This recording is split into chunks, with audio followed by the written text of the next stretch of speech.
Pursuant to notice, I call up H.R. 4551, the Protecting Investors' Personally Identifiable Information Act, introduced by the gentleman from Georgia, Mr. Loudermilk. The clerk will report the bill, which was distributed in advance. The gentleman from Georgia is recognized for 5 minutes. Thank you, Madam Chairman. Following the 2010 flash crash, the SEC promulgated Rule 613 to establish the Consolidated Audit Trail. The CAT system is intended to collect U.S. securities market data, allowing regulators, self-regulatory organizations, and various contractors to track a securities transaction throughout its life cycle.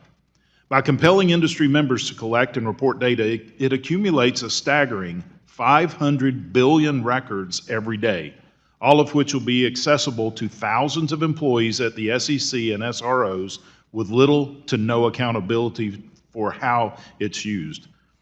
To make matters worse, each record is linked or linkable to the identity of an individual investor. The CAT program is not funded through regular appropriations and is administered by industry members who are not directly accountable to Congress. The CAT's implications for U.S. national security are also concerning. Congress has little insight into how this data is protected from hostile foreign actors or cyber threats. As a database of unparalleled scope and scale covering the deepest and most robust capital markets in the world, the CAT is a prime target for foreign intelligence and cyber criminals. In 2017, then SEC Chairman Jay Clayton warned, and I quote, "We will face the risk of unauthorized access to the CAT's central repository and other efforts to obtain sensitive CAT data. Through such access, intruders could potentially obtain, expose, and profit from the trading activity and personally identifiable information of investors." Congress should take steps to reduce the potential threat posed by the CAT's data collection by preventing its collection of highly sensitive, personally identifiable information. The SEC might argue that CAT's usefulness outweighs the tremendous national security risk posed by such an exhaustive database. Unquestionably, a record of every American's market activity would be useful to regulators, such as having a record of every American's book purchase, grocery receipts, political donations, or tithe would be.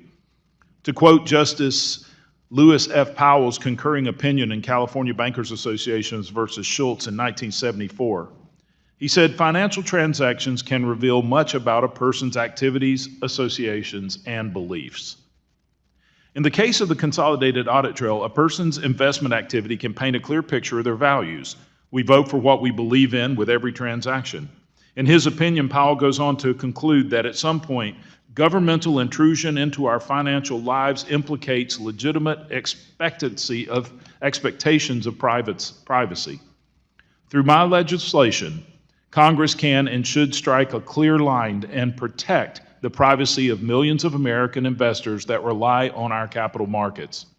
Finally, I want to be clear. Retail investors do not have access to Consolidated Audit Trail data. It is not a tool of public transparency. Instead, it is a surveillance tool that requires retail to report their most sensitive personal financial data to the SEC, FINRA, and an army of unaccountable staff and bureaucrats, as well as the cyber criminals and malign foreign actors who will target the database.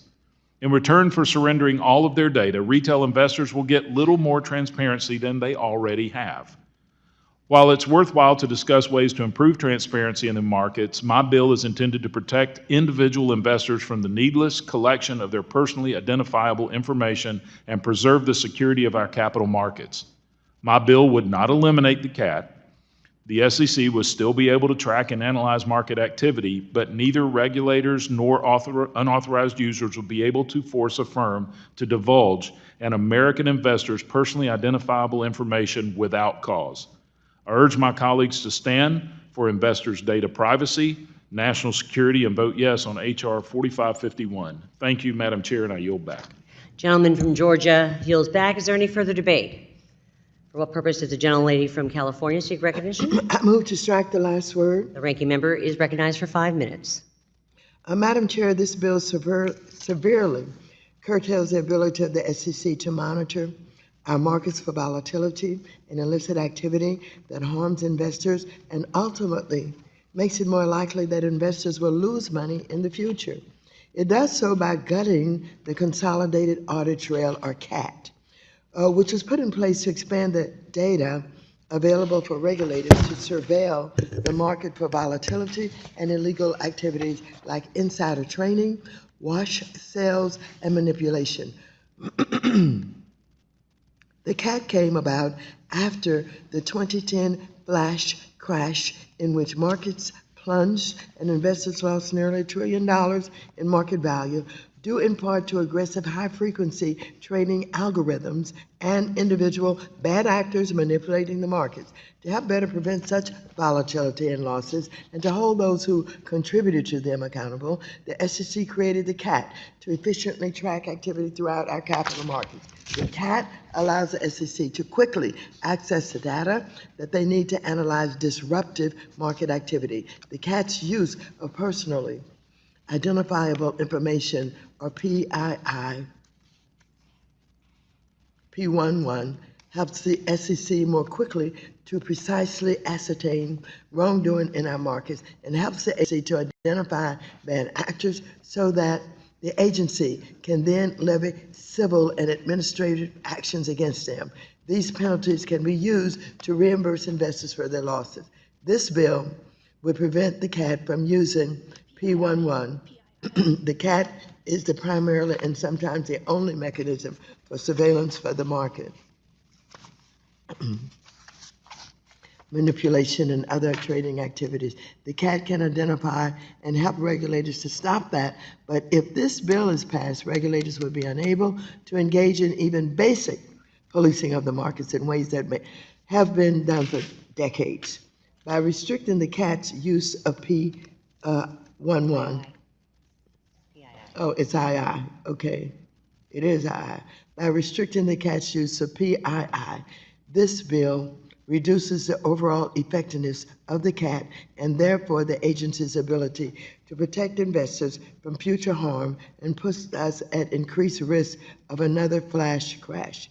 Just like Republicans quickly forget the factors that led to bank failures last year and immediately started to push regulators to weaken Basel III capital standards, Republicans are again forgetting that history has taught us and pushing legislation that will doom us to repeat history. Furthermore, the concerns that led to the production of this bill about consumer privacy are completely baseless.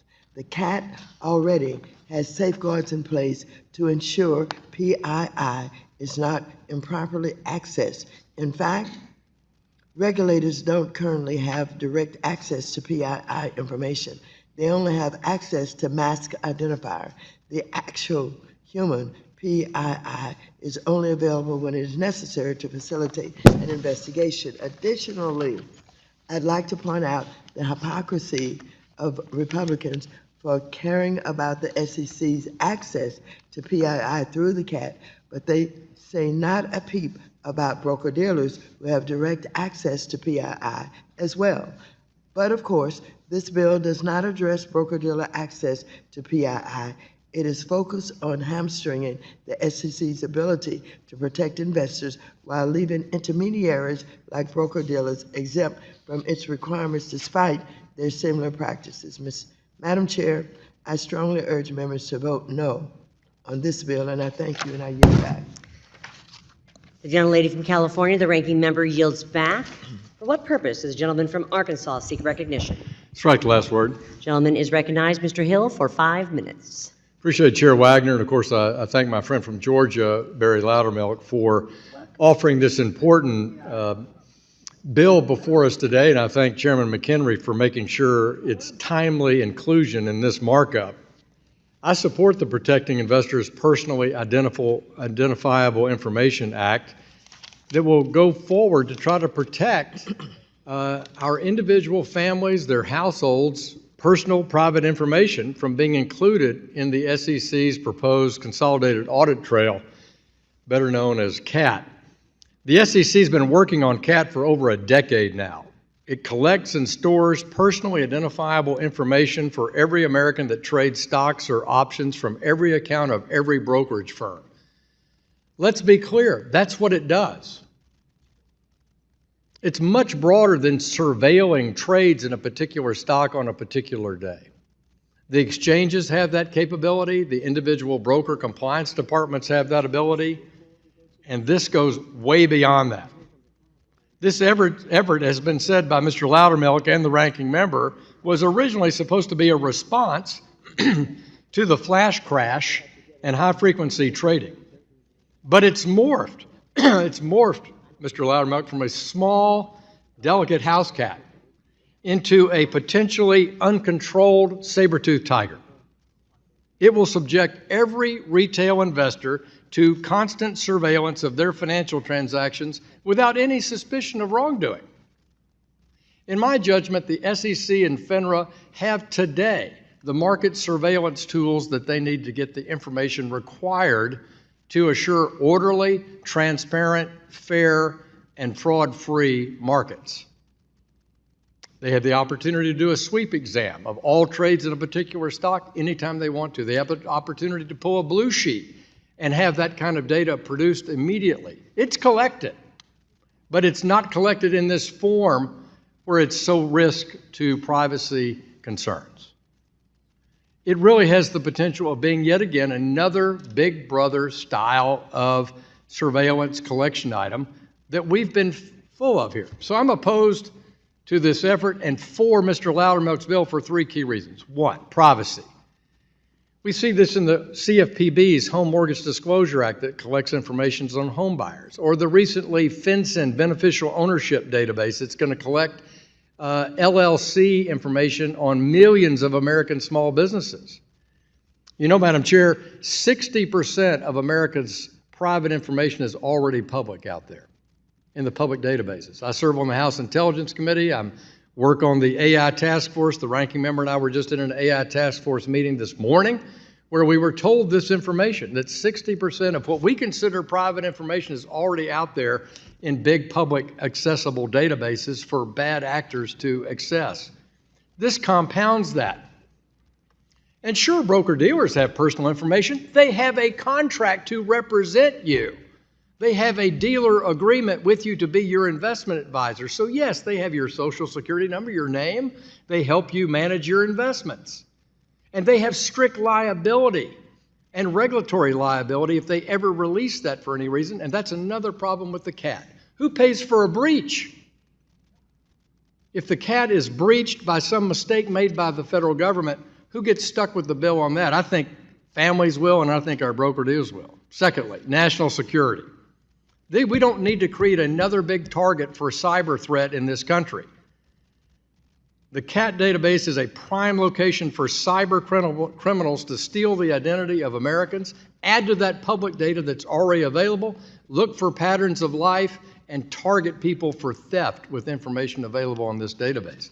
Not to mention unconstitutional violations of the Fourth Amendment and phishing expeditions by people who have access to this data. Third reason I'm opposed to CAT and support Mr. Loudermilk is overall cost. The cost of implementing this has exploded, and that's why I'm concerned about it. I thank Mr. Loudermilk for his work. I have two things to add to the record, Madam Chair. First, an outstanding article about the risks of the CAT called "The Securities and Exchange Commission is Watching You" by former Attorney General Bill Barr, and a letter from our Attorney General in the state of Arkansas, Tim Griffin. Both are opposed to the CAT, concerned about privacy being violated, and urging acceptance and direction that Mr. Loudermilk takes. Without objection. Yield back. Gentleman from Arkansas yields back. Is there any further debate? Madam Chair. I recognize the gentleman from New York, Mr. Garbarino, for 5 minutes to strike the last word. Last word, I yield to my colleague, Mr. Loudermilk. I thank the gentleman from New York for yielding. Look, we're talking about the government collecting up to 500 billion records per day without the consent of the investors. This will be the largest data collection in the history of our country on everyone who happens to buy a stock or a partial stock. This is well beyond anything that we have ever conceived of collecting personal and private financial information on people in this country, if this is allowed to continue in the way that it is right now. The minority talks about protecting consumers. This is by far the largest violation of consumers' rights in the history of our country. And as my good friend from Arkansas said, it will become one of the top targets by foreign nationals. This bill does not stop the SEC from being able to look for bad actors. It simply protects the privacy of individuals. And I yield back. Will the gentleman yield? I will. I appreciate it. I want to just say that the Consolidated Audit Trail, or CAT, originated from SEC Rule 613 and was designed to reduce market volatility following the 2010 flash crash. As proposed, the CAT would be the largest securities database ever created. Think about that for a moment. And the most massive government database of any kind outside of the National Security Agency, the NSA. According to former Attorney General Barr, who wrote that marvelous op-ed, he quotes, "Accepting this sweeping surveillance would eviscerate fundamental privacy protections." And I share the Attorney General Barr's concerns, and as members of this committee have repeatedly made clear, there is a constitutionally protected interest in the confidentiality of financial transactions and personal financial information. The CAT would violate these rights by granting SEC or SRO employees access to every investor's financial transactions without any evidence of wrongdoing. The solution to this problem is simple. H.R. 4551 prevents the SEC from requiring an exchange, a National Securities Association, or a member of such an exchange or association to provide personally identified information with respect to the individual or reportable event. I thank the gentleman from Georgia, Mr. Loudermilk, for his legislation. I urge all my colleagues to support this legislation, which ensures that everyday Americans investing in the stock market will have their privacy rights protected, and I yield back. Well, Madam Chair, would the gentleman yield just for one moment? Yes. Let me just add to this that the SEC Chairman Gensler is not masking what their purpose is here. He sat in that chair right there and answered my question that they will be actively perusing the database, looking at private individuals' investments, just looking for something that may be wrong. That is a violation of the Fifth Amendment of the Constitution. Collecting this data is a violation of the Fourth Amendment of the Constitution, and we've taken an oath to uphold the Constitution. So I strongly urge members on both sides of the aisle here, protect the American consumer and their privacy, and I yield back to the gentleman from New York. Gentleman yields back to the gentleman from New York. Does the gentleman New York yield? I yield. The gentleman from New York yields. Is there any further debate? Yes, the gentlelady from California is recognized. Thank you. Oh, wait, I believe you already spoke. Oh, I did. Didn't you? Yeah. You did already speak. I did. And I did. yes, I the did. gentlelady from California already spoke. Is there any further debate? There being no further discussion or amendment to the bill, the question now occurs on adoption of the amendment in the nature of a substitute offered by the gentleman from Georgia. All those in favor shall signify by saying aye. Aye. All those opposed shall signify by saying nay. Nay. In the opinion of the chair, the ayes have it. The ayes have it. The amendment is adopted. Hang on. The question now occurs on ordering the bill, H.R. 4551, as amended, reported to the House with a favorable recommendation. Those in favor shall signify by saying aye. Aye. All those opposed shall signify by saying nay. Nay. In the opinion of the chair, the ayes have it. The clerk will report, or pardon me. For what purpose does the gentlewoman from California seek recognition? Recorded vote. Thank you. A recorded vote has been requested. All those in favor of a recorded vote, raise your hand.